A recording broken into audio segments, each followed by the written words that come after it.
சின்ன வயசுல நம்ம ஊர்ல ஏதோ ஒரு கல்யாணம்னு வச்சுக்கலாம், ஒரு லாரி ஒண்ணு வைப்பாங்க. அந்த லாரியில தான் வந்து ஊர் ஜனம் மொத்தமும் ஏறி அந்த கல்யாணத்துக்கு போவோம். இங்கிருந்து வந்து 20, 30 கிலோமீட்டர் தள்ளி தான் வந்து கல்யாண மண்டபம் இருக்கும். அங்க தான் வந்து இந்த லாரி மூலமா வந்து எல்லாருமே போவோம்.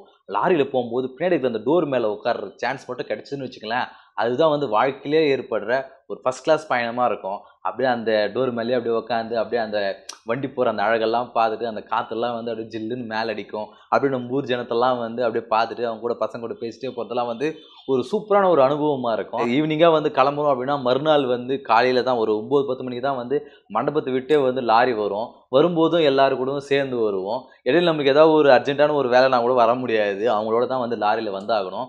இப்போ வந்து லாரிலாம் வைக்கிறாங்களா அப்படின்னு கேட்டீங்கன்னா வந்து கிடையாது. பஸ்ஸு, வேன் அது மாரி தான் வைக்கிறோம். "ஏய் கல்யாணம்டா பஸ் வச்சுக்கிறேன், வேன் வச்சுக்கிறேன் வந்துடுறா" அப்படின்னா, "பஸ்ஸா?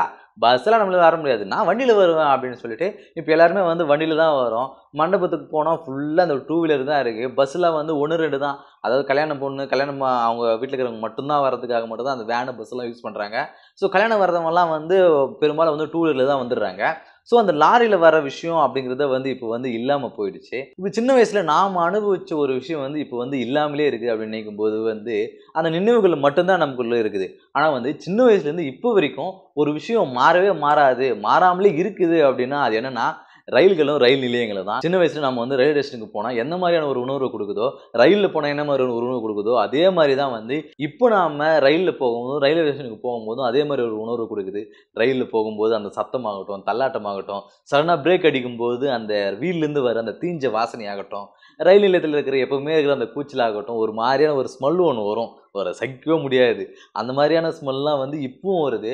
ஸோ இது பார்க்கும்போது சின்ன வயசுல நம்ம அனுபவிச்ச அதே ஸ்டேஷன், அதே அனுபவத்த நம்ம வந்து திரும்பவும் வந்து அனுபவிக்கிறோம். ஸோ இப்படி இருக்கிற அந்த ரயில் நிலையங்களையும், ரயிலையும் வந்து நம்ம வந்து நினைவுகளின் ஒரு தொகுப்பு அப்படின்னு சொல்லலாம். இப்படி நினைவுகளுடைய ஒரு தொகுப்பா இருக்கிற ஒரு விஷயத்த பத்தி பேசியிருக்கிற இன்னொரு நினைவுகளின் ஒரு தொகுப்பும், பயணங்களுடைய ஒரு குறிப்புமா இருக்கிற ஒரு புத்தகத்த பத்தி தான் நாம இன்னைக்கு பார்க்க போறோம். அந்த புத்தகம் தான் எஸ். ராமகிருஷ்ணன் அவர்கள் எழுதிய ரயில் நிலையங்களின் தோழமை அப்படிங்கிற இந்த புத்தகம்.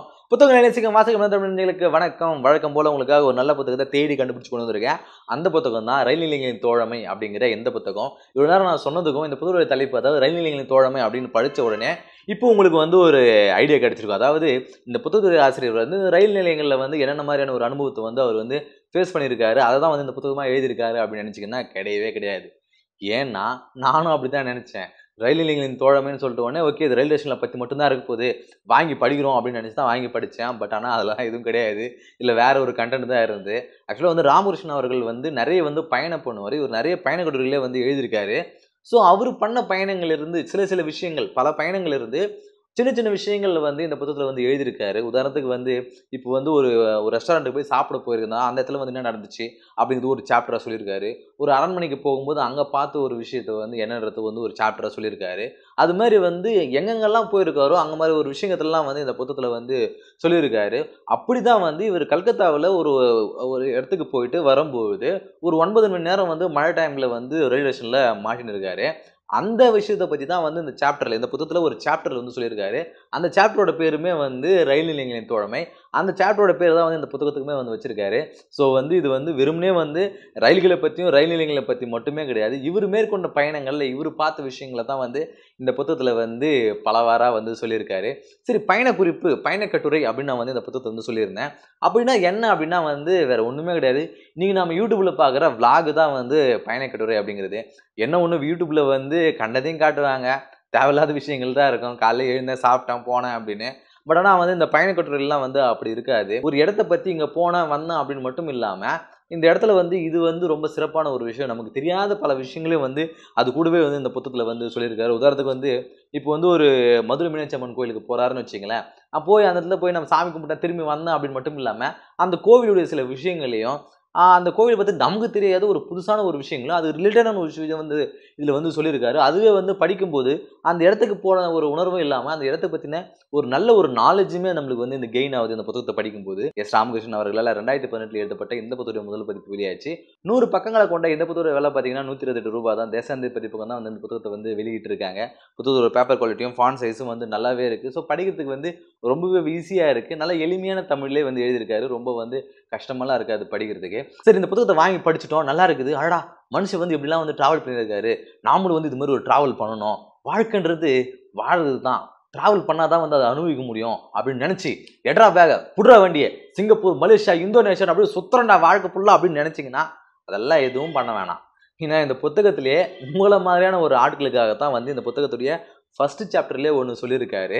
அதாவது நமக்கு ஏதோ ஒரு டிப்ரெஷனு, ஏதோ ஒரு அனுபவிக்கணும், வாழ்க்கையை என்ஜாய் பண்ணணும் அப்படின்னு நினச்சின்னு வச்சுக்கேன், உடனே ஒரு பேக் தூக்கி எங்கேயாவது கிளம்பிடுறோம். அங்கெல்லாம் போனால் தான் ஒரு அமைதி கிடைக்கும், அங்கே தான் போனால் தான் ஒரு நிம்மதி கிடைக்கும் அப்படின்னு நினைக்கிறமே தவிர்த்து இதை வந்து யாருமே ஏன் வந்து நான் உள்ளூர் என் மனசுக்குள்ளே என்ன இருக்குது அப்படிங்கிறத வந்து நான் வந்து ஆழ்ந்து வந்து சிந்திக்க போகிறேன், என்னை பற்றி நான் தெரிஞ்சுக்க போகிறேன், நான் யார், மற்றவங்ககிட்ட நான் வந்து எப்படி வந்து நான் ரியாக்ட் பண்ணுறேன், கஷ்டமான நேரத்தில் நான் வந்து எதை செய்யணும்னு நினைக்கிறேன் அப்படிங்கிறது வந்து அந்த உட்புற பயணத்தை வந்து யாருமே வந்து மேற்கொள்ள மாட்டேன்றீங்க அப்படிங்கிறது வந்து இந்த புத்தகத்துடைய முதல் சாப்டர்லேயே வந்து அவர் சொல்லியிருக்காரு.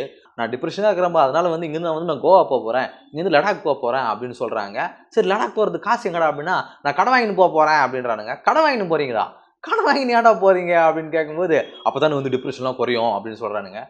யாரா இவனுங்க அப்படிங்கிற மாதிரி தான் இருக்குது. டிப்ரெஷன் குறையிறதுக்காக தான் நம்ம ஒரு இடத்துக்கே போகிறோம், கடன் வாங்கினா அதுவே ஒரு டிப்ரெஷன் தான். அது எதுக்குடா நீங்கள் கடன் வாங்கின்னு போகிறீங்க அப்படின்னு தோணுது. ஒன்றும் சொல்கிறதுக்கு இல்லை. ஸோ இந்த புத்தகத்தை வாங்கி படிங்க, படித்து பாருங்கள், பிடிச்சிருந்தா உங்கள் நண்பர்களுக்கு வந்து ரெக்கமெண்ட் பண்ணுங்கள். அப்புறம் இன்னொரு விஷயம், ஒரு விஷயத்த செய்யணும் செய்யக்கூடாதுன்னு சொல்கிறதுக்கான உரிமை வந்து இங்கே யாருமே கிடையாது. ஸோ சொல்லணும்னு தோணுச்சு எனக்கும் இவருக்கும், சொல்லிட்டோம். உங்களுடைய விருப்பம். நன்றி.